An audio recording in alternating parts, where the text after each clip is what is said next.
What's happening, folks? Back with another reaction, back with some more Kate Bush. And since the final bonus tune in the expanded folder for the Red Shoes, 1993, seemed to be a Christmas-related song, I figure if that is indeed the case, we'll wait till the next Christmas season, admittedly many months from now.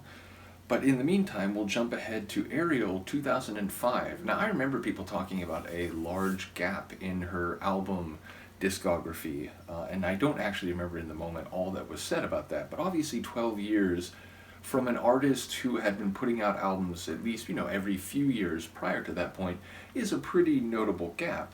So, one can imagine, even without fully remembering what was said, that real life and or perhaps a pursuit of other interest may have led to that, or perhaps there was a creative lull, if you will. Nevertheless, 2005, obviously the sonic terrain of popular music, or even, art pop, and something that's slightly more, less overtly commercial, let's say, which, I say that just as a technical point, but also as a compliment. When I've talked about Kate Bush, I've repeatedly said that she's definitely her own artist, and no one has, created a catalog I've heard that's anything remotely like hers. So saying that she's off the beaten path is, again, a compliment. But I wonder, sonically, how different an album 12 years from the previous one, and now, in the mid-2000s or the aughties, if you prefer, where, again, whether you're talking rock or pop or electronic sounding genres, the sonics have evolved. They're different. So curious to hear what we are going to have in store. The first track, King of the Mountain. So, when I looked at it earlier, my first thought was the Mountain King, which made me think of Edvard Grieg. And is it Peer Gynt or Peer Gynt? Either way, there's obviously Mountain King motifs or, cultural traditions, from different parts of the world, or, just fictional narratives, particularly. But without further context, I'm not sure, which King of the Mountain we might be talking about, and perhaps it's like a label given to something very specific to this story. Either way, it sounds a bit dramatic, it sounds a bit like a Tolkien novel, perhaps. So let's see what I can catch on a first listen. This is Kate Bush, the track is King of the Mountain, and it's the opening tune on her 2005 album, Ariel.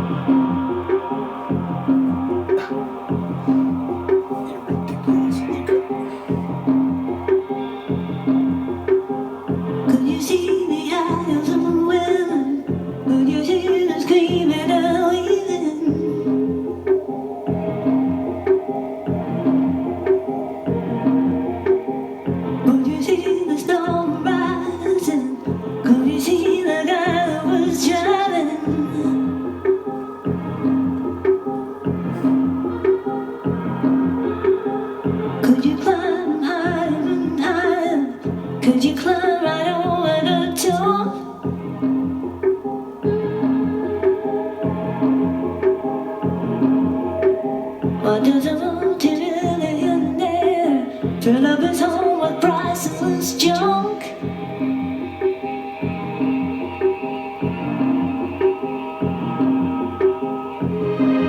The wind is whistling, the wind is whistling through the house.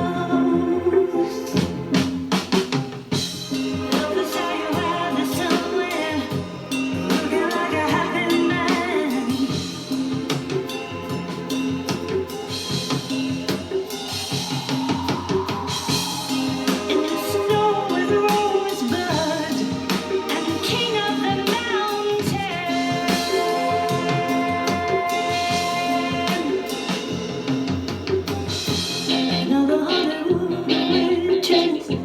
She's telling you, baby.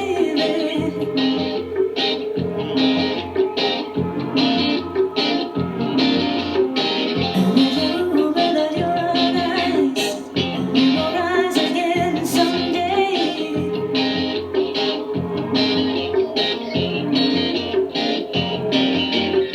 And then there's a photograph where you're dancing on your grave.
I shouldn't be surprised that, it just sounds like a Kate Bush song. Like, it doesn't, there's no sonic, like, oh, that's, clearly something new or something different. And that's not to say, like, oh, it's stagnant. It's the same thing she's always done. Nothing like that. But it's like, it sounds like an art rock meets a bit psychedelic rock meets a bit progressive rock meets a bit classic rock. It just has the sort of stylings that I've heard her do at different points along the way. So yeah, like I said, it feels like intrinsically Kate Bush type of sonic. So lyrically, again, talk about snow and then saying rosebud, like inevitably my mind is going to go to that film, which, I think it's okay. I think it has a reputation exceeding its actual aesthetic quality. Nevertheless, I get it. It's groundbreaking, the cinematography and so on. But assuming that wasn't actually the reference being made there, it's, wind whistling to the house and then snow. It feels like it's very environmental. We're making overt weather references, and as they affect perhaps humans and their structures, their buildings, their lives. So yeah, again, without like catching really what the essence of it was, it definitely felt like a story set within natural conditions and that were driving the narrative and certainly like the visual depictions. So yeah, look forward to hearing people comment about themes, but yeah, vocally, sounding great as she always does.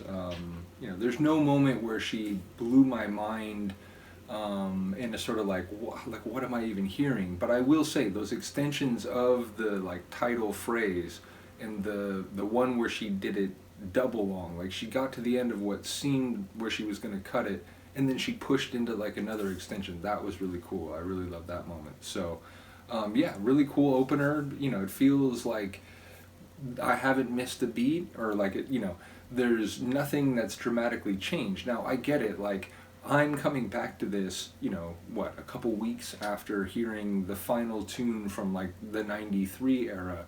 So to me it's like, oh, it's just, here it is. But I get it. If you wait 12 years, it's, maybe the experience of the new album in 2005 would feel different than it just did for me here. So either way, as Luca is attacking those spiral toys that she loves so much, shout out to Kim.